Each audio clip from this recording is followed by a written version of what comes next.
महाराष्ट्रातील एक नामवंत व्याख्याते प्रगतिशील शेतकरी माननीय इंद्रजित देशमुख सर अर्थात आदरणीय काकाजी या ठिकाणी उपस्थित आहेत। नॉलेज, स्किल अँड ॲटिट्यूड या विषयावरती तुम्हाला मार्गदर्शन करण्यासाठी आदरणीय काकाजींना मी विनंती करतो की त्यांनी विचारपीठावरती स्थानापन्न व्हायचं आहे। मी सर्वांना नम्र आवाहन करेल की जोरदार टाळ्यांच्या कडकडाटामध्ये आपण काकाजींचे या ठिकाणी स्वागत करूया। आणि महाराष्ट्र संभाजी ब्रिगेडचे प्रदेश उपाध्यक्ष शरद चव्हाण त्यांनी आदरणीय काकाजींची ओळख या ठिकाणी करून द्यावी। शरदजी चव्हाण सर। शासनीय जयजिजाऊ, आताच्या या सत्रामध्ये या ठिकाणी आपल्याला मार्गदर्शन करण्यासाठी अतिशय नामवंत प्रगतशील शेतकरी इंद्रजित देशमुख सर यांचं या मंचावर आगमन झालेलं आहे। इंद्रजित देशमुख सर, तुमचं सहर्ष स्वागत। देशमुख सरांचा या ठिकाणी मी थोडक्यामध्ये परिचय करून देत आहे।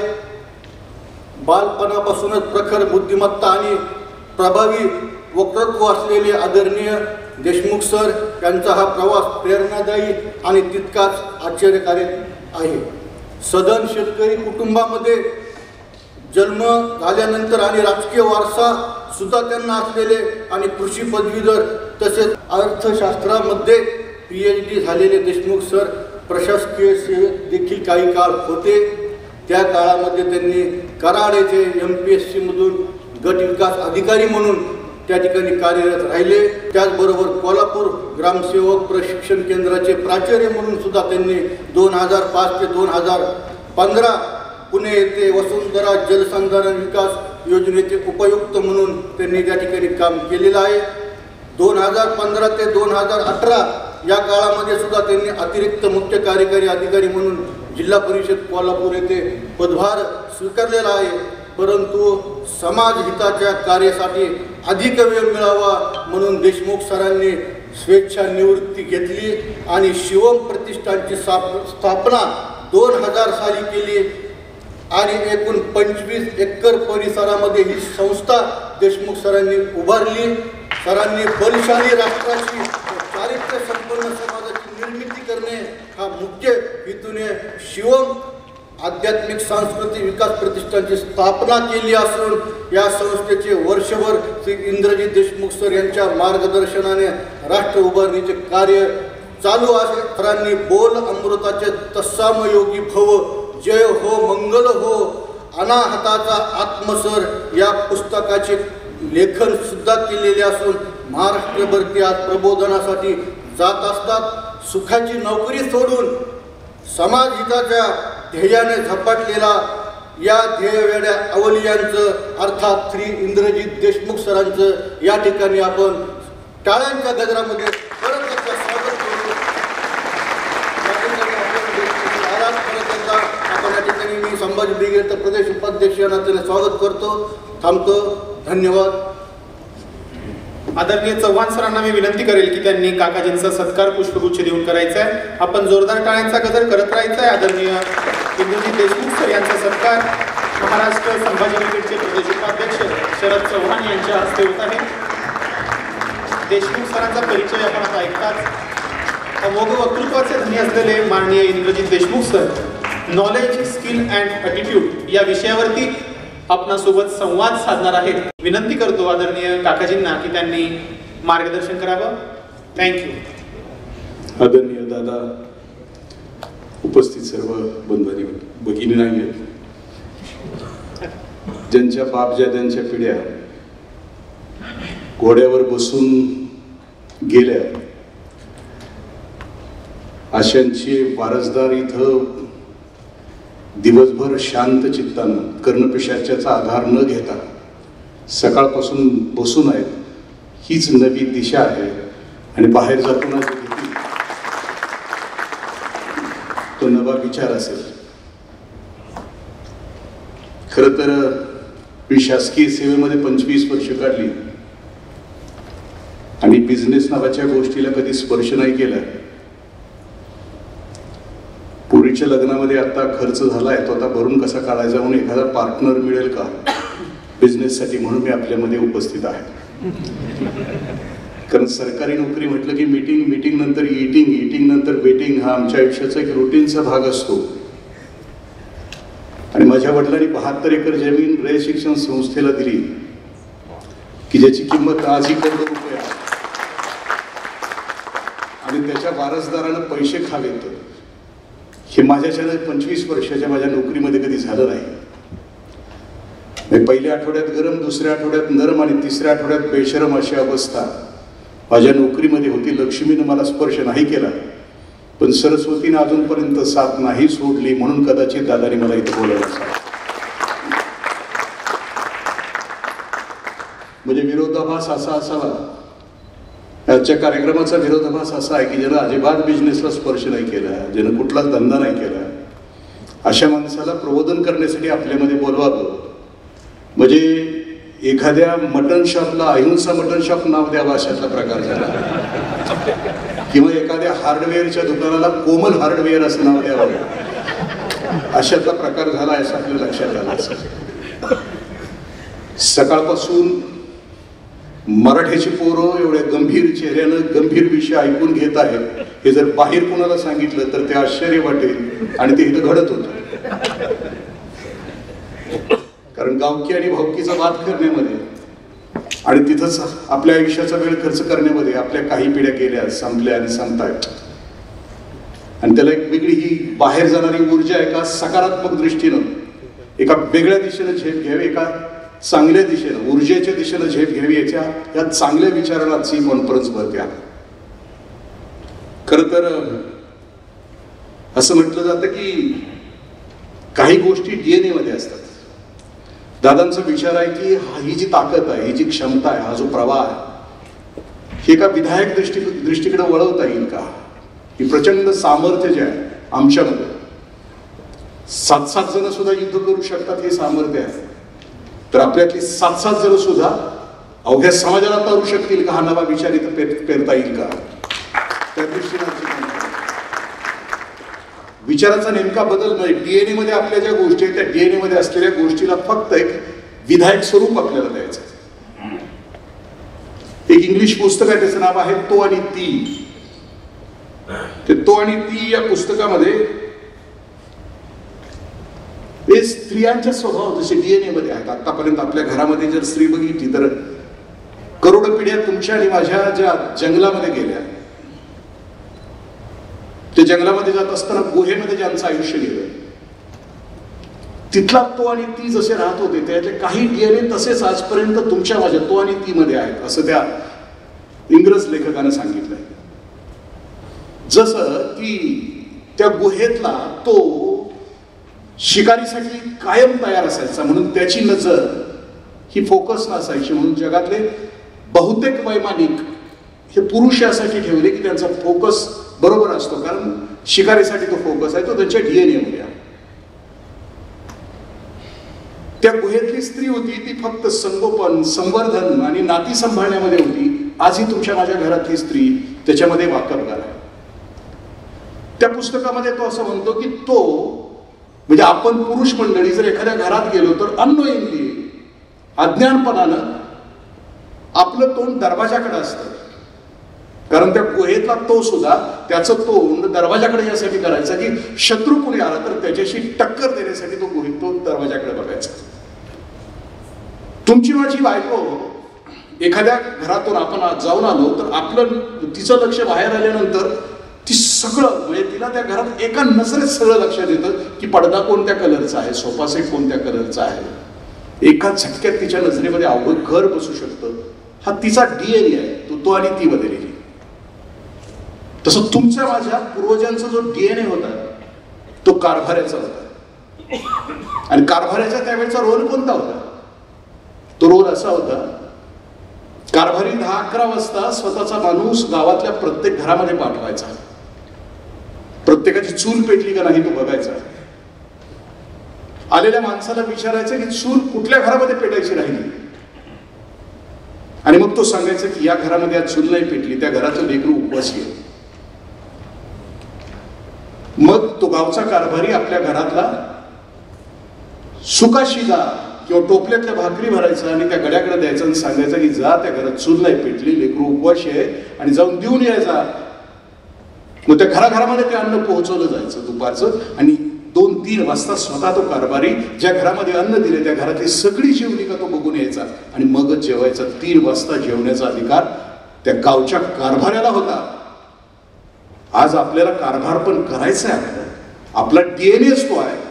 तर जो मध्ये हरवला होता की कारभार पण पुन्हा एकदा पण समर्थ, आर्थिकदृष्ट्या समर्थ होऊन तो कारभार पण पुन्हा आपल्याकडे घ्यायचा आहे. त्यासाठी आजची कॉन्फरन्स आहे. आपल्या डीएनए मध्येच आहे. आपल्याला कारभारी व्हायचं आहे.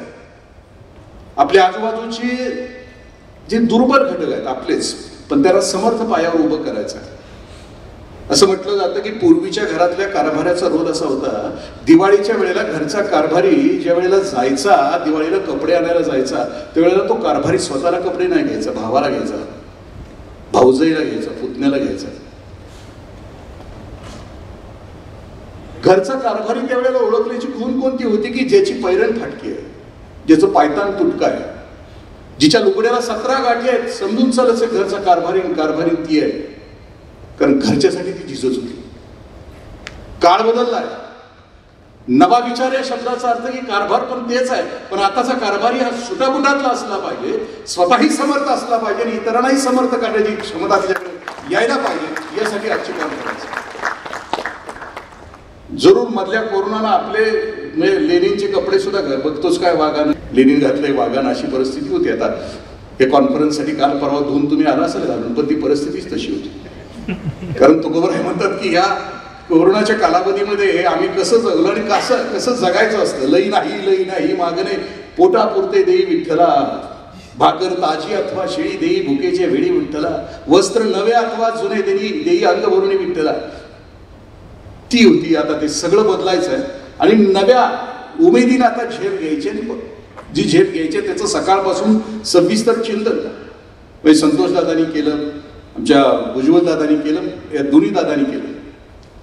मी म्हटलं की तो विषय माझा नाही, पण जे सध्या सगळ्यांनी सांगितलं त्यात आपलं पण आहे. म्हणजे माझं पण म्हणणं तेच आहे. त्यांनी जे सांगितलं, कारण मला विषय दिला आहे की नॉलेज, स्किल आणि ॲटिट्यूड. म्हणजे सकाळी येणारं मॉडेल या कॉन्फरन्समध्ये आणि संध्याकाळी जातानाच मॉडेल याच्यामध्ये आतला बदल झालेला असला पाहिजे. म्हणजे सकाळी येताना काही संदिग्धता होती, आता बाहेर जाताना मात्र पूर्ण कॉन्फिडन्स मध्ये जाणं. म्हणजे नॉलेज, स्किल आणि म्हणजे एखादं मेहंदीचं पान असावं, ते पान हिरवं असावं आणि तोडल्यानंतर त्याच्यावर काही प्रक्रिया करून कुस्करून पुन्हा नववधूच्या हातावर ते ज्या वेळेला कोरलं जातं त्यावेळेला कोरताना रंग हिरवा असतो, पण धुतल्यानंतर जसं ते भगवं असतं तसं सकाळी इथं आलेली ही मेहंदीची पानं आता बाहेर जाताना खऱ्या अर्थानं नॉलेज, स्किल आणि ॲटिट्यूड घेऊन भगवी होण्याची अपेक्षा आहे. म्हणजे आजच्या कॉन्फरन्स आम्हाला मिळालेलं उत्तर असू शकतं. असं मग आज सकाळपासून जे मिळालं, ज्ञान मिळालं, माझ्या मी सुद्धा खूप अपडेट झालो सकाळपासून. सगळ्यांची व्याख्यान ऐकून मलाही आता हुरूप आलाय की मलाही बिझनेसमॅन व्हावं का. म्हणजे माझं मटेरियल ते आहे का, मटेरियल असावं लागतं. ते तुमचं सगळं मटेरियल बिझनेसचं आहे असं म्हणतात. कॉलेजमध्ये पोरं सुद्धा आता मटेरियल ठरवतात. हे लव्ह मटेरियल आहे काय, मॅरेज मटेरियल आहे, पोरं सुद्धा ठरवतात. इतकं नॉलेज त्यांच्या. मग इथं आणलेलं दादाने आणलेलं सगळं मटेरियल तुम्ही बिझनेस मटेरियल आहे असं मला अपेक्षित आहे. माझं बिझनेस मटेरियल आता लक्षात आलं नसेल, कारण 108 किलोचं मॉडेल तुमच्या समोर बसलं. मी दादाला म्हटलं की टेबल पुढे ठेव, संपत्ती झाकता आली पाहिजे, मग मला बोल. कारण बिझनेस करायचा म्हटलं तर 5 पासून उठायला पाहिजे. मला माहिती आहे एक बिझनेसमन जगातलं खूप मोठं कॉन्ट्रॅक्ट त्याला मिळालं, त्याचंही 120 किलो वजन होतं. कॉन्ट्रॅक्ट मिळालं त्याला, इस्टिमेटच्या दराप्रमाणे होतं, त्यानं घेतलं. पण ज्या वेळेला फायनल डिलिंगच्या वेळेला, एमओईच्या वेळेला ज्या वेळेला शिष्टमंडळ घेऊन गेला तो उद्योगपती, त्यावेळेला त्या देणाऱ्यांना रिजेक्ट केलं. नाही देणार. म्हणजे काय म्हणाले ते, म्हणले की यासाठी नाही देणार की ज्याला स्वतःची तब्येत मेंटेन करता येत नाही, तो माझं टेंडर काय मेंटेन करणार आहे, चल हाकलून दिलं त्याला. आणि त्याला हाकलून दिल्यानंतर तो उद्योगपती पुन्हा भारतामध्ये आला. दोन्ही खांद्यावर रोज 20-20 किलोची वजन घेऊन रोज 10-10 किलोमीटर पळू लागला आणि अवघ्या 6 महिन्यामध्ये 120चं मॉडेल 80 किलोचं झालं आणि पुन्हा त्याच्याकडे गेला. आता तरी देशील करायला. ते मटेरियल असं लागतं. माझं ते मटेरियल नाही तसं. म्हणून सकाळपासून चाललेल्या चर्चेमध्ये तुमच्या मनामध्ये जे आहे तेच माझ्या मनात. मी थोडंसं प्रवचन करतो, त्याच्यामुळं तुमच्या मनात जे आहे सकाळपासून तेच माझ्या मनात आहे असं म्हटलं. म्हणजे दक्षिण भारतामध्ये एक दैवत आहे, त्याचं नाव आहे बालाजी. त्याचं महाराष्ट्रातलं रूप आहे पांडुरंग. आमच्या गोरगरिबाचा आहे पांडुरंग. आणि ज्याला धन हवं असं म्हटलं जातं की बालाजीला धनब्रह्म असं म्हटलं जातं आणि पांडुरंगाला नादब्रह्म असं म्हटलं जातं. कारण बालाजीचा लॉंग फॉर्मच आहे. बासुंदी, लाडू आणि जिलेबी हे ज्याच्या घरी असतं ते सगळे बालाजीला जातात. आणि ज्याच्याकडे काही नसतं, म्हणजे वैशाखात पेढा करायचा, पहिलं भांगलन करायचं आणि थोडासा 20व्यासाठी 21 दिवसासाठी पायी वारे करत पंढरीला जायचं. कारण इतरांच्यासाठी शनिवार रविवार हा 20व्याचा दिवस असतो, पण माझ्या कष्ट करायला 20व्याचा दिवसच नसतो. आणि म्हणून सहयोगी सहजीवनातून आनंदातून तो 20वा मिळावा म्हणून तो 21 दिवसाची वारी करतो, एनर्जी घेतो. तो पंढरीला जात असताना तो पांडुरंगाचं नामस्मरण करत जात असतो, कारण त्याचा प्रवास सुखर होतो. मला एकदा मनात आलंच की मी पण जावं बालाजीला. आता माझं मगाशी सांगितल्याप्रमाणे माझं पहिल्या आठवड्यात गरम, दुसऱ्या आठवड्यात नरम, तिसऱ्या आठवड्यात बेशरम अशा अवस्थेत मी असताना मला वाटलंच की जावं तिकडे खाली, म्हणून गेलो खाली. खाली गेल्यानंतर तिरुमला ते तिरुपती अंतरावर चालत जायचं ठरवलं. बाबा चालत जायचं. तेवढ्यात महाराष्ट्रातनं कोल्हापुरातनं एक लक्झरी आहे. आपल्या ह्या भागातला माणूस त्या लांबच्या जर भागात भेटलं तर आनंद होतो. कोल्हापूरकरांनी पण ठरवलं की चला आपण पण चालत जायचं. मग आमची सगळ्यांची वारी सुरू झाली. तिरुमला ते तिरुपती चालत जायचं. तिरुमला ते तिरुपती जर अंतर चालत जायचं असेल तर ते चालणं सुखकर व्हायचं असेल तर तिथं सुद्धा गजर केला जातो गोविंदा नावाचा. आम्ही चालत होतो, चालत चालत वर निघालो होतो आणि चालताना वर जात असताना आम्ही गोविंदा म्हणायचो. आणि कोल्हापुरातनं आले त्या लक्झरीतनं एक 60-65 वर्षाची मावशी होती. ती म्हणायची आमचं पण तेच आहे. आम्ही म्हणायचो गोविंदा, ती म्हणायची आमचं पण तेच आहे. 1 तासाभरानंतर त्या ताकाच्या टप्प्यावर आम्ही थांबलो. ताक घेता घेता त्या मावशीकडे गेलो. मावशीला म्हटलं मावशी मगाच्या धरण आम्ही सगळे म्हणतोय गोविंदा, तू म्हणते आमचं पण तेच आहे, म्हणजे नक्की काय तुझं? ती म्हणली बाळा तू ज्याचं नाव घेतो की नाही ते आमच्या ह्यांचं पण नाव तेच आहे म्हणून आमचं पण तेच आहे. सकाळपासून आपला जो निर्णय झाला, कारण 2-3 गोष्टी झाल्या की भारताच्या बाहेर उड्डाण करायचं. मग एकदा ते ठरवलं नॉलेज, स्किल आणि ॲटिट्यूड मध्ये बदल करणं म्हणजे काय? ठरवायचं आहे काय की आपल्याला हे सोडून इथून परत जाऊन दुसऱ्या ठिकाणी आपली कर्तबगारी सिद्ध करायची. जिथं जाईल तिथं कर्तबगारी सिद्ध करायची. पण आमचा मेन ड्रॉबॅक म्हणजे वार कुठं झाला पाहिजे की आम्हाला सोडायचंच नाही. गाव सोडायचं नाही, सरहद्द सोडायची नाही, बाहेर सोडायचं नाही. गोविंदराव वयाच्या 60व्या वर्षी उत्तर भारतात जाऊन आले. जम्मू काश्मीर तिकडची सगळी देवदेवता करून आले. 2 महिन्यानंतर सगळी यात्रा पूर्ण करून परत आले. आणि परत आल्यानंतर त्यांनी विचारलं, त्यांच्या शेजाऱ्याने विचारलं काय गोविंदराव कुठं गेला होता? म्हणजे उत्तर भारतात गेलो. म्हणजे काय काय बघितलं? खूप बघितलं. म्हणजे घाट लागले का काय? म्हणजे लागले. कुठले कुठले लागले? सगळ्या घाटांची नावं सांगितली. म्हणजे फार खंबाटकीपासून ते काश्मीरपर्यंतच्या सगळ्या घाटांची नावं सांगितली. मग शेजारी म्हटले की गोविंदराव सगळ्यात अवघड घाट कुठला आहे? ते म्हणजे याचा सगळ्यात अवघड घाट उंबर घाट आहे. म्हणजे जी नावं घेतली मगाशी तुम्ही त्यात उंबर घाटाचं नाव नाही सांगितलं. तुम्ही कसं काय म्हणता? जो घाट तुम्ही पारच केला नाही त्या घाटाचं नाव कसं काय घेतलं? ते म्हणजे दादा भारतातले सगळे घाट आम्ही 2 महिन्यामध्ये पार करून 2दा परत आलो. पण घराचा उंबरा ओलांडण्याचा जो उंबरा नावाचा घाट आहे ना तो ओलांडायला आयुष्याची 60 वर्ष लागली. आमच्या सगळ्यांच्या डोक्यात मेंदूमध्ये जो किडा आहे ना घर सोडायचा, कडे आपला गाव वाला आणि ते न करता बाहेर जाऊन आपल्या स्वतःला सिद्ध व्हायचं आहे, पराक्रम करायचा आणि परत यायचं. ही घटना मगाशी दादानी सांगितलं, माझ्या अगोदरच्या शिंदे अभिजित दादानी सांगितलं की हो हा माझा भारत देश होता, इथं समृद्धी होती आणि म्हणून इथं व्यापार करण्यासाठी ज्या वेळेला काही लोक इथं आले त्यावेळेला त्यांच्या अडचणी किती होत्या. असं म्हटलं जातं की कोलंबस ज्या वेळेला निघाला म्हणजे त्यानं शोध लावायचा, युरोपमधून निघाला, भारतासाठी शोध लावायला निघाला, पण लागला अमेरिका. पण त्यांना अनेकांना आपल्या बरोबरीचे जेवढे मित्र होते त्या सगळ्यांना विचारलं होतं चल की लगा भारत नावाचा देश आहे, मैदाळ उत्पन्न आहे, जाऊन येऊया. ते सगळे 21, 22, 23, 24, 25 वर्षाची त्या कोलंबसचे मैत्र सगळे तुझ्या पानं केलं होतं का? हे वय आहे का? खा प्या आणि मजा करा, eat drink and be happy आहे. दिल मागे मोर, ब्रँडेड शूज, ब्रँडेड कपडे, पाच्या जेवावर आयुष करायचं वय. आणि कुठं निघाला? जे जिगरबाज होते ते जिगरबाज सगळे कोलंबस बरोबर. कोलंबस भारताला न येता अमेरिकेला लागला, शोध लागला, परत आला. खरं तर तो ज्या वेळेला निघाला ना, खाली निळशार पाणी, वर आकाश, बरोबर 250 खलाशी, पोहोचेपर्यंत फक्त 40-45 खलाशी शिल्लक राहिले, मध्ये सगळे संपले आणि परत तो गेला. आणि त्याचा सत्कार ठेवला होता राजाने. आणि जी कुचकी गँग होती ना मागाची, खाप्या आणि मजा करावाली, ज्यांना दिशाच नव्हती, ज्यांना नावा विचारच नव्हता, ते सगळे या सत्काराला उपस्थित राहिले. त्याला माहित होतं कोलंबसला आता ही माझी टिंगल करणार आहे.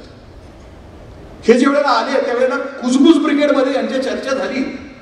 हे तर आम्ही पण गेलो असतो, आम्हाला पण जाता आलं असतं, पण समुद्र पार करणं ही सोपी गोष्ट नव्हती. हा करून आला होता परत. सत्कार झाला आणि सत्काराला उत्तर द्यायला ज्यावेळेला कोलंबस उठला त्यावेळेला कोलंबसला खालून आवाज आला. सत्कार झाल्यानंतर, अरे हे आम्ही पण केलं असतं. कोलंबसनं फक्त कोटाच्या खिशातून एक अंड काढलं, समोर सगळ्यांच्या पकडलं आणि म्हटलं मी आपल्याला वेळ देतो, हे अंड उभं करून दाखव, हे अंड उभं करून दाखव. सगळ्या सभागृहामध्ये शांतता. कुचकं सडकं बोलणारी सगळी तिथंच होती. कुणीही 5 मिनिटाचा वेळ संपल्यानंतर म्हटलं तो मी करू का बाबा? तो म्हणजे करा. त्यानं अंड वर घेतलं, त्याचा खालचा पृष्ठभाग असा टिचकीनं सपाट केला आणि ठेवला. खाल्लं म्हणजे अरे हे तर आम्ही पण केलं असते. अरे मग दिली होती ना 5 मिनिटं, तुम्हाला संधी दिली होती ना मगाची. तुमचं काय झालं होतं त्यावेळेला? आम्हाला आमच्या दारावर बिझनेस किंवा कोणतीही गोष्ट आयुष्यातल्या सगळ्या एंट्रीज आहेत आपल्या भल्यासाठी असतात ना, त्यावेळेला संधी आपल्या दारावर दस्तक देत असते. तिच्या झिंच्या पकडून तिला आत घ्यायचं असतं आणि जो आत घेतो ना तोच समर्थ होतो आणि तोच सगळ्या यशाचा अधिकारी होत असतो. या आजच्या कार्यक्रमाच्या निमित्तानं आपल्याला ती संधी मिळेल असं मी म्हणतो. मला दिलाय विषय नॉलेज, स्किल आणि ॲटिट्यूड. म्हणजे आज जे मिळालेलं ज्ञान आहे ना त्याचं नॉलेज आणि विजडम मध्ये रूपांतर करायचं. आज जे काही गोष्टी सांगितल्या सकाळपासून सगळ्या दादांनी खूप मनापासून सांगितल्या. सोपी गोष्ट नाही. हा सिनेमा दाखवत असताना त्याच्या पाठीमागे ते स्लाइड वगैरे तयार करणं सोपी गोष्ट नाही. म्हणजे ह्या सभागृहामध्ये 40-45 मिनिटं राबायच्या अगोदर ह्या सगळ्या दादांनी 5-5, 6-6 दिवस तुमच्यासाठी घालवलेले आहेत. आणि याचा अर्थच असा आहे की आता जे पेरलं जाणार आहे ते निश्चित उगवायला हवं.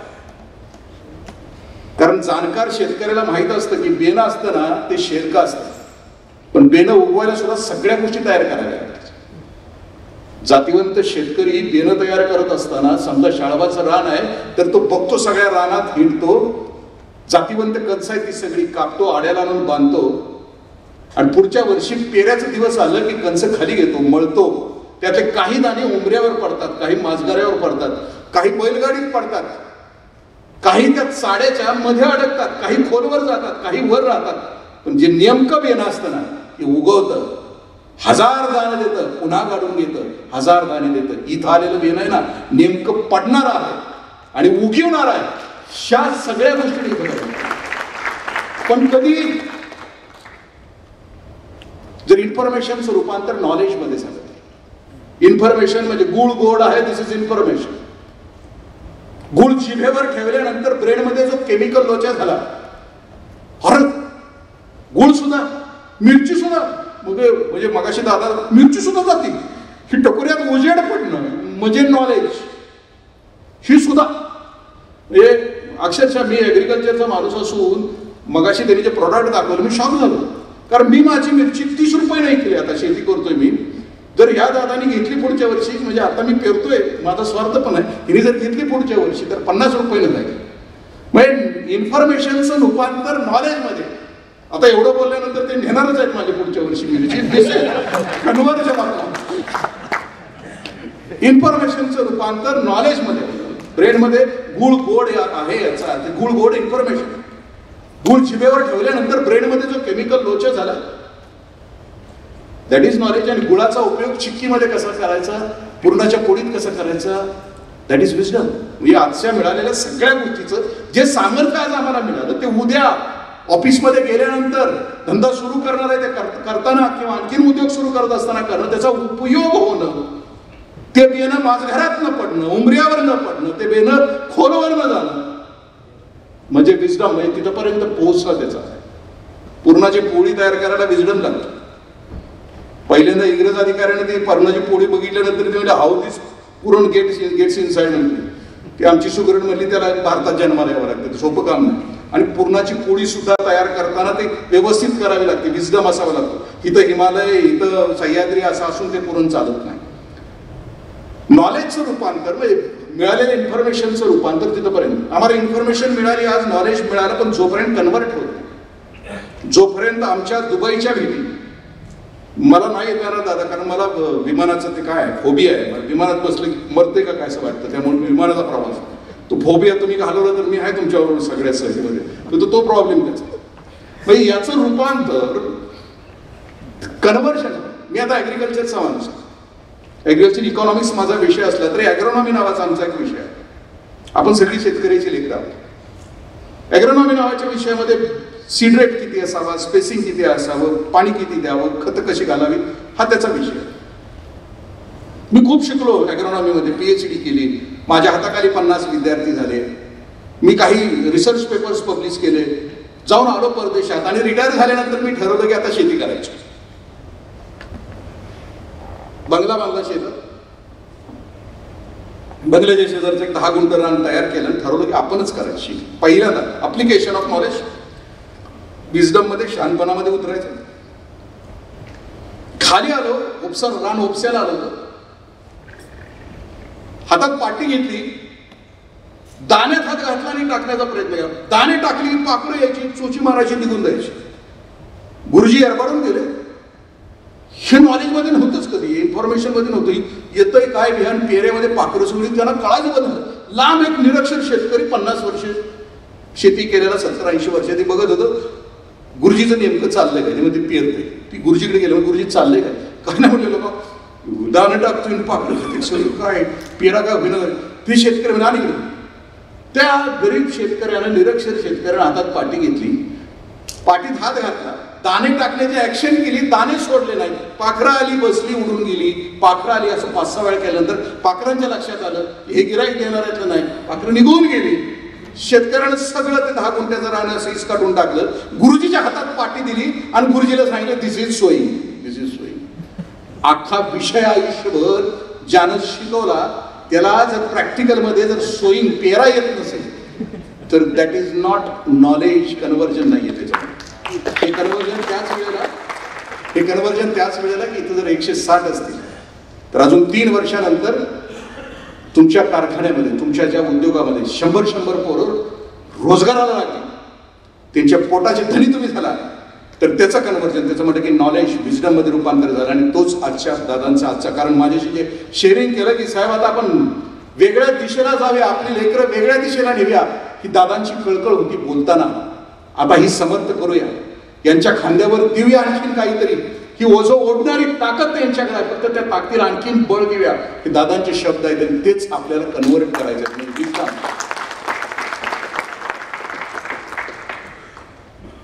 दुसरं सांगितलं की स्किल, कौशल्य.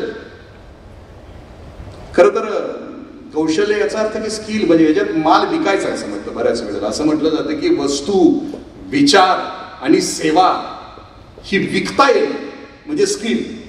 वस्तू विकता येणं, विचार विकता येणं आणि सेवा विकता येणं. पण स्किल मध्ये आणखीन त्यांनी घातलंय, त्या बुद्धिमान माणसांनी, जे असे ट्रेनर आहे त्याने असं सांगितलंय, वस्तू, विचार आणि सेवा उत्साहानं ज्याला विकता येते तो स्किलफुल आहे. म्हणजे असं घ्या की आमचं दोघंही सॅटिस्फाईड असेल पाहिजे. कम्युनिकेशन स्किल या शब्दाचा अर्थ की त्याच्याकडे कम्युनिकेशन आहे, कौशल्य त्याच्याकडे. मग कौशल्य ते कम्युनिकेशन स्किल आपल्याला जमत नाही, शक्यतो आपल्याला सवय नाही कम्युनिकेशन स्किलची. मी सांगित नाही आपल्याला काय का नाही सवय आपल्याला. म्हणजे आपण आपल्यातल्या जे भयानक दोषांच्या पैकी जो एक दोष आहे ना, त्याच्यामध्ये काय कम्युनिकेशन स्किलमध्ये असं म्हटलं जातं की I am okay you are. आपल्याला सवयच नाही ना, लहानपणापासून आपल्याला काय शिकवलंय, तू म्हणशील ते खरं, I am okay you are not okay. मी बरोबर आहे, तू बरोबर नाही आहे, माझाच माल बरोबर आहे, घ्यायचं असलं की नाही तर लागणार आला. I am okay, you are not okay. I am not okay, you are okay, आमचं नाही तुझं खरं. पण कौशल्य या बिझनेसमध्ये असं म्हटलं जातं की विन विन सिच्युएशन मध्ये सगळे संवाद संपवता आले पाहिजे. जरी नाही पटलं, जरी नाही जमलं तरी दोघंही उत्साहानं बाहेर पडले पाहिजेत, असं स्किल तयार करणं ही सोपी गोष्ट आहे. मगाशी जेवताना कुणीतरी असं म्हटलं की बघा, ही रस्त्यावर चळवळ करणारी पोरं शांत चित्तानं 3 टर्ममध्ये जेवतात, सोपं काम आहे. हे सोपं म्हणजे हे प्रॅक्टिकल होतं की आपल्याला अजून अर्धा तास आपली पोट आवळून धरता आली पाहिजे. ज्याला सवयच नाही ना, मटणाचं जेवण असलं तर 150 किलोमीटरवर स्वतःच्या गाडीत पेट्रोल घालून रात्र झाली तरी खायला जाणारी तुमची माझी सगळी पोरं, की इथं मटण असताना दोन्ही गोष्टी असताना अर्धा तास लांबवणं ही सोपी गोष्ट नाही. हे आवरायला येणं संयम संयम शब्द सकाळी सांगितला ना, ते त्याचंच भाग. जपानच्या एका माणसाच्या घरामध्ये 150 माणसं होती. तो भारतात आला, तो त्या प्रदेशाचा राजा होता. त्याला विचारलं की 150 माणसाचं कुटुंब एकटा कसं काय सांभाळ. त्याने एकच शब्द 100 वेळा लिहिला, संयम संयम संयम संयम. त्या प्रश्न विचारायला विचारलं की संयम हा एकच शब्द आहे, मग तो लिहायला 2 कागद एवढे 15 मिनिटं, एवढ्या वेळाला संयम का लिहिलं. तुला कळावं म्हणले संयम शब्दाचा अर्थ 15 मिनिटं, म्हणून तो त्याच्यामध्ये लिहिला आहे. म्हणजे ज्याला कम्युनिकेशन स्किल चांगलं करायचं आहे, आपला माल विकायचा आहे, आपली सेवा विकायचं आहे, आपला विचार विकायचा आहे ताकदीनं, त्याच्याकडे मी म्हटलं की दुसरं विचार असतो भाई, स्किल. आणि द लास्ट ॲटिट्यूड असं म्हटलं. ॲटिट्यूड माणसाचा ठरतो कसा. ॲटिट्यूड माणसाचा ठरतो way of life, way of thinking and way of worship ठरतो. माझ्या जीवनमानाचा म्हणजे माझं स्वतःचं एखादं मास्टर सेंटेन्स आहे. म्हणजे सकाळपासून आपल्याला बिंबवलंय, म्हणजे शॉर्ट टर्म STG LTG ठरवलंय का मी. शॉर्ट टर्म गोल्स माझे काय आहेत, लॉंग टर्म गोल्स माझे काय आहेत, 1 वर्षानंतर माझ्याकडे काय असेल, 10 वर्षानंतर काय असेल, 20 वर्षानंतर काय असेल. म्हणजे वे ऑफ लाईफ. मला माझी ध्येय मी नक्की केलीत का, मग ती ठरवायची कशी. समजा मी सांगितलं आपल्याला की शॉर्ट टर्म गोल ठरवत असताना 25 लाख दिले, तर 25 लाखामध्ये तू काय काय खरेदी करशील. तू यादी काढशील 10 नावांची. मी दुसरा प्रश्न केला की पण तुला 10 लाख आहेत, या 10 पैकी तुला घ्यायचे आहेत काही. तू 5 लाख आहेत, 1 लाख आहेत, त्या 1 लाखामध्ये काय करणार. तुझं शॉर्ट टर्म गोल तू ते ठरवशील. आणि लॉंग टर्म गोलला कोणती मर्यादा आहे. उत्कृष्टतेचा ध्यास नावाचं एक पुस्तक आहे की परफेक्शन इज नो वर्ड. पूर्णत्व हा शब्द असूच नये ज्याला विकास करायचा आहे, त्याच्याकडे एकच शब्द असला पाहिजे, उत्कृष्टतेचा ध्यास. कारण परफेक्शन म्हटलं की त्याला मर्यादा आली, तिला सीमा आली, पण उत्कृष्ट त्याला मर्यादा नाही, अमर्याद. ज्याला अमर्याद काबीज करायचं आहे. मगाच्यापासून हे कुणाच्या तरी स्लाइड मधलं शेवटचं वाक्य होतं की एक्झिट कशी असली पाहिजे. मला वाटतं उज्ज्वल दादा तुमच्या शब्द होते की एक्झिट कशी असली पाहिजे, आपल्या ह्या सगळ्या गोष्टी बाहेर कशा पडणार आपण त्याच्यातून असलं पाहिजे. मग जर मी short term goal long term goal जर ठरवली, आपल्या शरीरामध्ये एक माहिती आहे, आपल्या शरीरामध्ये एक पेशी अशी आहे की ती एका सेकंदामध्ये तिचा जन्म होतो, त्याच सेकंदामध्ये ती वाढते, तिचं पुनरुत्पादन होते, त्याच सेकंदामध्ये ती मरते. एका सेकंदात हे सगळं घडतं. एक पेशी आहे. पण मायबापानो त्या एका पेशीला सुद्धा दिशा आहे शरीरामध्ये. मायबापानो त्या एका पेशीला सुद्धा गती आहे, आणि म्हणून ती तुमच्या माझ्या शरीरामध्ये. जर माझ्या आयुष्याचं way of life, way of नाही ठरवलं, मी एखादं ब्रीदवाक्य नाही ठरवलं, मला कुठपर्यंत झेप घ्यायची आहे तिथपर्यंतची जर मी वे ऑफ लाईफ नाही ठरवलं. जसं की तथागत बुद्धांना ज्या वेळेला बुद्धत्व प्राप्त झालं त्यावेळेला त्यांनी स्वतःचं एक मास्टर सेंटेन्स ठरवलं, अत्दीप भव. मी माझ्या हात दिवा लागला आहे, तो अनेकांच्या आयुष्यामध्ये दिवा लावणार आहे. आणि त्या पद्धतीनं तो महापुरुष 45 वर्ष विहार करत राहिला एका मास्टर सेंटेन्ससाठी. तसं आम्ही जर ब्रीदवाक्य ठेवलं तर त्या आमच्या स्वतःच्या ध्येयासाठी 100%, 100%, त्याच्यापेक्षा कमी देताच येणार नाही. का 100% पेक्षा कमी दिलं तर काय होईल, करताच येणार नाही. समजा पूर्वीची सर्कस आपण बघितली असेल कधी. सर्कस म्हणजे पूर्वी होती जुनी. त्या सर्कसमध्ये एकाच्या डोळ्यावर अशी पट्टी बांधली जायची, तो असा चौकोनी लाकडाचा गोल असायचा, त्याच्यामध्ये एक मुलगी उभी राहायची, त्या मुलीच्या डोक्यावर सफरचंद असायचं आणि ह्याला डोळे बांधलेले असायचे. आणि यानं नेमका चाकू मारायचा असतो, ते चाकून ते सफरचंद फोडायचं असतं.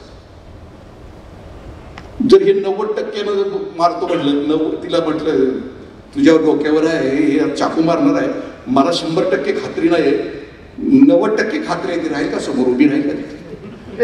तसं मला जे माझे ठरवायचे वे ऑफ लाईफ, माझं जे काही असेल ब्रीद वाक्य, ते जर मला ठरवायचं आहे तर त्याच्यासाठी 100% 100% सर्व दृष्टीने स्वतःला तयार करणं, त्याच्यासाठी चालू पडणं असं म्हटलं. दुसरी गोष्ट असं म्हटलं की बऱ्याच जणांचे ध्येयवाक्य आहेत, जसं की माझ्या नामदेव महाराजांचं ध्येयवाक्य ज्ञानदीप लावू जरी नाचू कीर्तनाची रंगी. मला जे सामर्थ्य मिळालंय त्या सामर्थ्यानं मी ज्ञान आणि भक्तीचा प्रसार करतो. माझ्या स्वतःचं ब्रीदवाक्य कोणतं आहे, मला काय ठरवायचं 10, 15, 20 वर्षानंतर माझ्या इंडस्ट्रीची ग्रोथ एवढी असेल, मी इतक्या जणांचा पोशिंदा असेल, हे मला एकदा लिहून काढावं लागेल, ठरवावं लागेल त्याच्या समोर लिहून की मी असणार आहे. मी असं म्हणजे खरं तर ठरवलं होतं मला इकॉनॉमिस्ट व्हायचं आहे म्हणून ठरवलं होतं. मला आठवतं माझ्या कॉलेजमध्ये माझ्या काचेच्या खाली मी त्यावेळेला ठरवलं होतं की एक रॉबर्ट फ्रॉस्टची कविता ठेवली, ती मी जगतोय आता त्याच्याप्रमाणे. The woods are lovely dark and deep but I have promises to creep and miles to go before I sleep and miles to go before I sleep. ही माझ्या काचेखाली मी फ्रॉस्टची कविता ठेवली होती. मला माहित होतं कारण मी चांगल्या घरात जन्माला आलो. 11वीला मी सिगारेट ओढत होतो, मटणाचं व्यसन होतं, पण माझ्या हातामध्ये नेताजी सुभाषचंद्र बोस यांचं वि. स. वाळंबे सरांनी लिहिलेलं नेताजी पुस्तक हातामध्ये पडलं आणि मी ठरवलं की नाही आता आपल्याला सामान्य नाही आयुष्य जगायचं. आणि मी वाचत राहिलो कंटिन्युअस. आज जरी तुम्ही माझ्या घरात आला, माझी स्वतःची 10,000 पुस्तकांची लायब्ररी, फक्त वाचत आहे. आणि मी पुन्हा ठरवलं की डेंजर नाही दाखवायचं. मी फर्स्ट इयरला 80 आहे, मला गणितात मी नापास आहे, गणित आजही मला जमत नाही. बिझनेस का जमत नाही त्याचं कारणच येतं, मला जमतच नाही, गणितच जमत. पाठ करून मी पास झालो गणित. पण मी सेकंड इयरला नेताजी वाचल्यानंतर ठरवलं की नाही. आणि मग माझा CGPA 3-4 PhDचे 35 पेपरमध्ये आउट ऑफ 4 मी घेतलेले आहेत. मी ठरवलं की एकदा मागं नाही बघायचं. म्हणजे माणसाच्या आयुष्यामध्ये 2 दिवस महत्वाचे असतात. पहिला दिवस जन्माला आलो तो आणि दुसरा दिवस आहे की मी का जन्माला आलो आहे. दुसरा दिवस तो जागा झालेला दिवस आहे आणि तिथून पुढची जीव का मला असं जगायचं आहे, असं साधं सुद्धा जगायचं ठरवायला लागेल.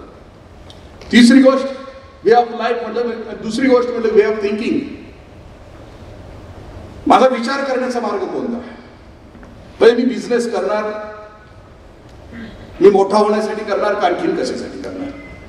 माझ्या मोठा होण्याच्या पाठीमागचं म्हणजे मला बिझनेस करायचा आहे तर मी जर शिवछत्रपतींच्या नाव घेत असेल आणि नाव घेत असताना जर मला बिझनेस करण्याचा हेतू जर संकुचित असेल तर चालणार नाही. कारण वे ऑफ थिंकिंगचा अर्थ ज्यावेळेला जिजाबाई साहेब विजयनगरच्या साम्राज्यावर 20-21 दिवस शिवछत्रपतींना दाखवतायत विजयनगरचं साम्राज्य, 21व्या दिवशी संध्याकाळी ते सुवर्ण टेकडीवर उभे राहत आहेत आणि राजांच्याकडे प्रश्न करून विचारतायत राजांना 90व्या वर्षी, राजे विजयनगरच्या साम्राज्यामध्ये आजपर्यंत 240 वर्ष साम्राज्यामध्ये कुणी उपवाशी राहत नव्हतं, इथं चोरी होत नव्हती, इथं स्त्रियांना सन्मानानं वागवलं जात होतं. राजे असं साम्राज्य आपल्याला महाराष्ट्रामध्ये निर्माण करायचं आहे, कराल. आणि त्या सुवर्ण टेकडीवर त्या 9 वर्षाच्या बाळानं मुठी आवडले. त्याला ध्येय माहित नाही, त्याला अर्थ नाही कळाला त्या शब्दांचा, पण आईच्या नजरेला नजर देऊन बाळ सांगतं की हो आई साहेब तुम्ही सांगतात तसंच साम्राज्य महाराष्ट्रामध्ये आम्ही उभं करू की जिथं कोणी उपवासी असणार नाही, जिथं स्त्रियांना सन्मानानं वागवलं जाईल. वे ऑफ थिंकिंग म्हणजे माझ्या बिझनेसचा हेतू काय. मला मोठं व्हायचं, मला नावारूपाला यायचं का मला पोशिंदा व्हायचा, अनेकांचा पोशिंदा व्हायचा. माझ्या राजाचं स्वप्नच ते होतं. इतका विशाल आणि व्यापक राजा होता आणि त्याचा आदर्श त्याचं ध्येय मस्तकात घेऊन आम्ही ही वाटचाल करणार असो तर आमचं तेच. आम्हाला मोठं व्हायचं ते कोणत्या कारणासाठी व्हायचं. बडा पेड खजूर पंथन कलो छाया देवे फल लागे अति दूर. अरे खजुराचं सुद्धा झाड असतं, उंच असतं, पण त्याची खजूर खाता येत नाही कारण ते उंच असतं. त्या झाडाची पानं आखूड असतात, रस्त्यावरून जाणाऱ्या पांथस्ताला ते सावली देत नाहीत. ते झाड मला व्हायचंय का मोठं व्हायचंय, फक्त डुलायचंय मोठं होऊन. ब्रँडेड शूज, ब्रँडेड कपडे, ब्रँडेड मोबाईल, ब्रँडेड गाडी, दिल मागे मोर नाही. रस्त्यानं जाताना अनेकांचा आधार, अनेकांचा पोशिंदा होऊन जायचा. अनेकांचा आधारस्तंभ होता मला पुढे जायचा. वे ऑफ थिंकिंग तो अर्थ आहे का माझ्या आयुष्याचा? मला माहिती आहे मी एका अनाथ आश्रमामध्ये. वे ऑफ थिंकिंगचा अर्थ काय आहे? मी विचार कोणत्या पद्धती, मला बिझनेसमन व्हायचं आहे ना, तर मला माहिती आहे मी एका आश्रमामध्ये गेलो. तो मुलींचा आश्रम आहे. तो 1-2 दिवसाच्या मुलीपासून 7-8 वर्षाच्या मुलीपर्यंत तिथं मुली 35-36 मुली. जेवायला गेलो. आत गेल्या गेल्या आतडं तिळतिळ तुटलं. जन्मताच या लेकरांचा नीतीनं आधार तोडला, अन्याय केला. ते लेकरांच्याकडे बघताना आतडं तुटत होतं. जेवलो आणि जेवल्यानंतर मी पुन्हा वर गेलो तेव्हा मी एक दृश्य बघत होतो. तिथं एक माऊली दूध पाजत होती त्या लेकरांना. मी विचारलं कोण आहे? मला सांगण्यात आलं समोर या माऊलीचा आईस्क्रीमचा गाडा आहे. नवरा बायको दोघं आहेत आणि त्या माऊलीला एक 2 महिन्याचं बाळ आहे. धंदा झाला की त्या गाड्याखाली दोघं जण झोपतात. ती आपल्या लेकराला दूध पाजलं की वर आश्रमातल्या 5-6 मुली की ज्यांना आईच्या दुधाची आवश्यकता आहे त्यांना ती रोज पाजत होती 3-3, 4-4 वेळेला येऊन. आणि मी ज्यावेळी बघितलं त्यावेळी तिच्या पाया पडून तिला विचारलं की ताई कुठल्या ट्रेनिंग सेंटरमध्ये शिकली, कुणी शिकवलं तुला वर येऊन या लेकरांना दूध पाजायला?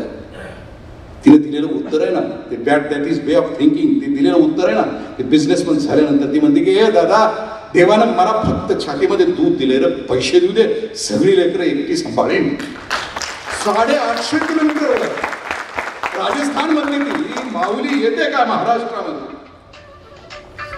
जिला डोक्यावर आभाळ नाही आणि ती 7-8 लेकरांना दिवसभरामध्ये दूध काय पाजते? अरे वे ऑफ थिंकिंग जगण्याचा मार्ग तो आहे. आम्ही ज्यावेळेला या महापुरुषाचं ज्यावेळेला नाव घेतो, जो राजा त्याचं नाव जरी उलट केलं, जो राजा अखंड आयुष्यभर जीवाशी खेळला, तुमच्या माझ्यासाठी खेळला, तर तुमचा माझा धंदा सुद्धा भविष्यामध्ये अनेकांच्या जीवाचा उद्धार करण्यासाठी असणार. That is way of thinking. The last way of worship. असं म्हटलं जातं की सगळं झाल्यानंतर दादा 45 मिनिटं झाली, 5 मिनिट.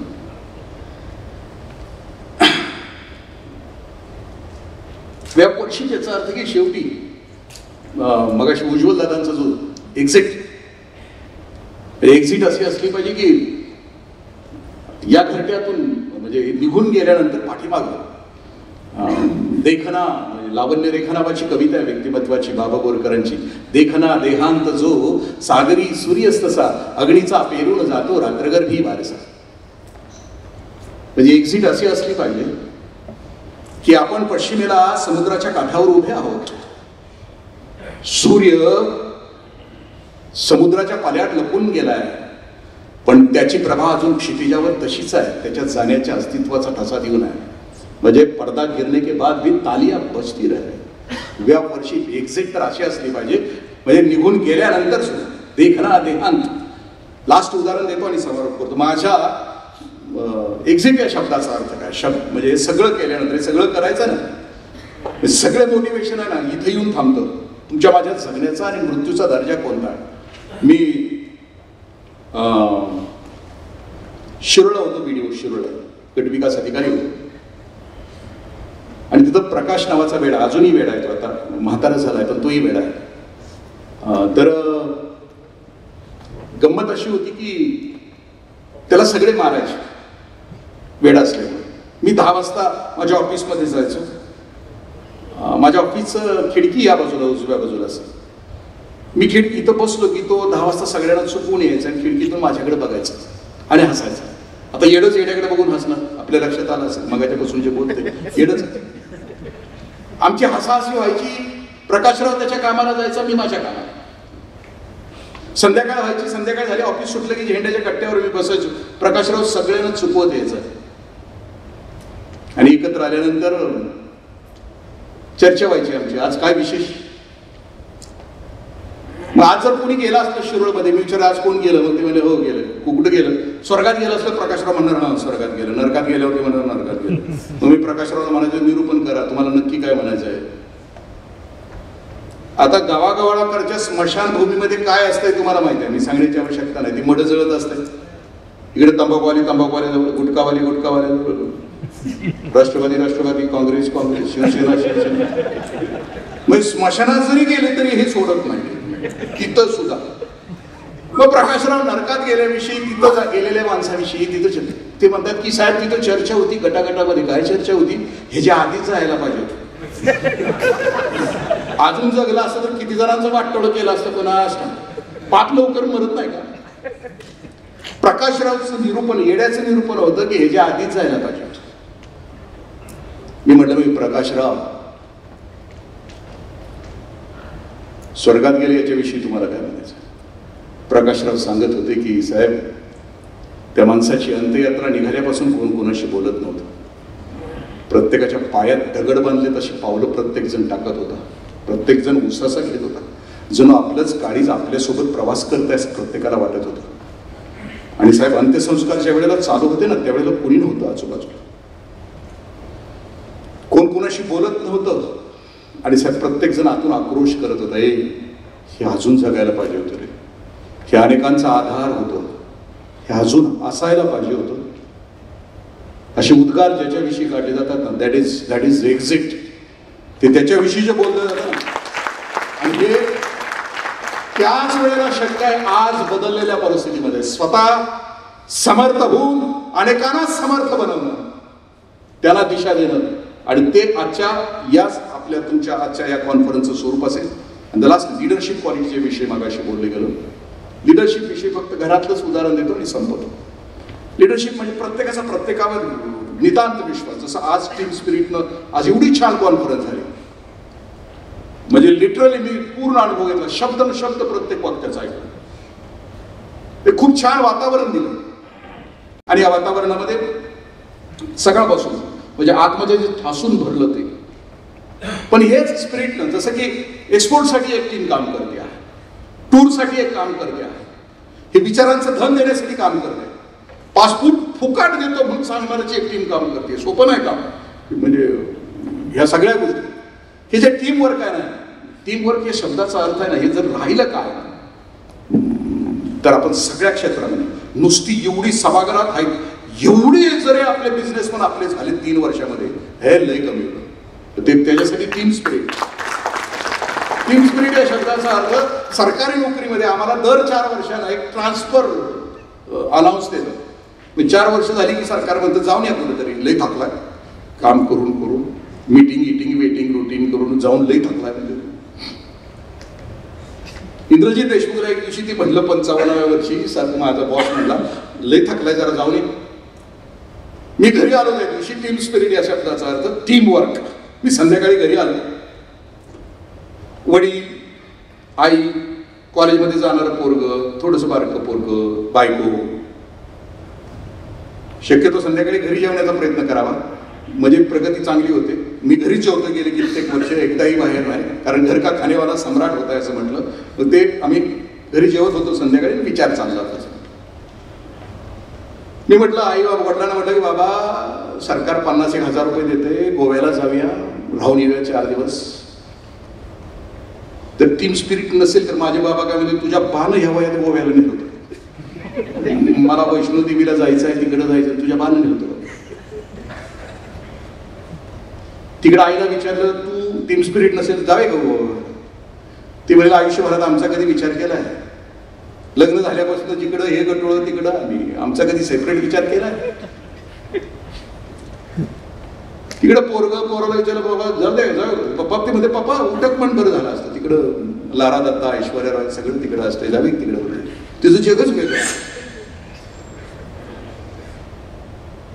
ते बारकं पोरगं तुला ते म्हणते पप्पा तिकडे नॅचरल आईस्क्रीम मिळते का? हे मिळते. मग ती म्हणते कुठं विचारा जगात, माझी काय अडचण नाही. तिचं जगच वेगळं. मी अजून ती पापळांची कुल्फी खाल्ली नाही. मी झालं की खाऊन जाणार आहे. मी ते आठवण झाली त्या नॅचरलमुळे, ती राहून जाईल. काही लाभ झालेच पाहिजे, त्याच्याला तो एक लाभ आहे म्हणजे मिळतं. बायको काय बोलली नाही का, बोलायचा प्रश्नच नव्हता. ही सगळी जत्रा एका घातली गाडी तर नेली एकदा त्या गोव्याला. गोव्यात लॉजवर पोहोचलो आणि बत्या पाऊस, आता जसा पडतोय ना तसा निबार पाऊस. 4 दिवस पाऊस. कुठंच जाता आलं नाही. डोना पावला नाही, अँजिना बीच नाही, मंगेशी टेम्पल नाही, एक पर्यटन झालंच नाही. 4थ्या दिवशी आम्ही एकत्र बसलो घरातली 4 जण. म्हणलं अरे खोटं बिल केलं असतं, 5-50 हजार मिळाले असते, फर्निचर घरातलं झालं असतं, सरकारला फसवलं असतं, घरात काहीतरी संपत्ती आली असती. उगाच आलो इथं, ना पर्यटन ना काय, उगाच भल्ल्या झालाच ना, उगाच आलो. टीम स्पिरिट नसेल तर पुन्हा माझे वडील, तरी मी म्हणत होतो वैष्णव देवीला जायचं आहे, पण आणलंय गोव्याला. पलीकडं माझी आई, मी म्हणत होते अक्कलकोट, पंढरपूर, ती जखम आणखीन खोल, ती कॉलेजमधलं पोरग, ती आणखी तरुण पोरतीमध्ये पप्पा उठक पण बरं झालं असतं, आणखीन खोल. बायको काय बोललीस ना. इथून पुढे टीम स्पिरिट या शब्दाचा अर्थ मी आपल्याशी शेअर करतो, आणि ते चिरंतन असलं पाहिजे. किमान आजचा जो ग्रुप आहे तो पूर्ण यशस्वी, 100% आपल्याला यश पाहिजे. सफरचंद एका चाकूत ठिकऱ्या झाल्याच पाहिजेत. आजची एकच चाकूची ठिकरी झालीच पाहिजे. 100% म्हणजे 100%. टीम स्पिरिट या शब्दाचा अर्थ, मी 4 दिवस झाल्यानंतर पर्यटन नाही झालं, पाऊस पडत होता, एकत्र बसल्यानंतर मी बाबांना म्हटलं की बाबा खोटं बिल केलं असतं, फर्निचर आले असते, उगच आलो आपण. माझा बाबा मला म्हणतो राजा बरं झालं पाऊस आला, पर्यटनाचं काय घेऊन बसलास, परत येता येईल, पण तू जो निघून गेलास परत कधी सापडलाच नाहीस रे. तू आलोस, इथं आलो आपण, 4 दिवस तुझ्या सोबत काढता आले, मला बरं झालं पाऊस येतो, तुला रात्रंदिवस बघता आलं रे, तुझ्याशी गप्पा मारता आले. एका बापाला एका पोराशी गप्पा मारता येणं या वयामध्ये याच्यासारखं दुसरं सुख कोणतं असतं. बरं झालं मला पाऊस येतो. Team spirit. माझी आई म्हणते लेकरा, शाळा शिकलास, कॉलेजमध्ये गेलास, पंखात बळ आलं, बरोबर दिवशी उडून गेलास, परत सापडलाच नाहीस रे कधी. बरं झालं पाऊस येतो. अरे एका आईला आपलं लेकरू खाऊन पिऊन सुखी आहे, याच्यापेक्षा दुसरं तिला काय पाहिजे असतं. बरं झालं बाळा पाऊस येतो. तिकडून पोरग म्हणते पप्पा बरं झालं पाऊस आला,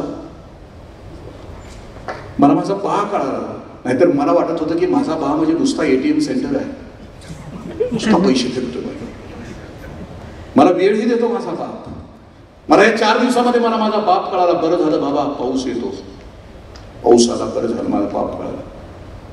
माझी बायको म्हणते लग्न झालं आणि तुमच्या बरोबर संसार करताना काढा वाडा आणि रांधा याच्या पलीकडचं काहीच नव्हतं. 4 दिवसामध्ये सहजीवन काय असतं, नवरा बायकोच्या नात्याला जे 1000 पदर असतात त्यातले काही पदर तरी मला समजले. बरं झालं पाऊस येतो, बरं झालं पाऊस येतो.